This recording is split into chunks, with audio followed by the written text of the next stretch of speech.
আমি কিন্তু বাজারে চলে এসেছি। এখন আমি ঢুকে পড়েছি বাজারের ভিতরে। আমার কিছু চালের প্রয়োজন, তাই এখন আমি চালের বাজারে চলে এসেছি চাল নিতে।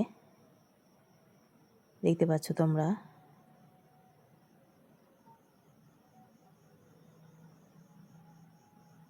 এখন আমি চলে যাচ্ছি গলি দিয়ে, হেঁটে হেঁটে চলে যাচ্ছি গলি দিয়ে। এখন আমি চাল নিব। এদিকে দেখতে পাচ্ছ, এদিকে কিন্তু কাপড় বিক্রি করছে। আমি এখান থেকে চাল নেই, আমি খাওয়ার চাল এখান থেকে নিয়ে যাই। দেখতে পাচ্ছ, এই দাদা ভাইটার কাছে নিয়ে যাই আমি চাল।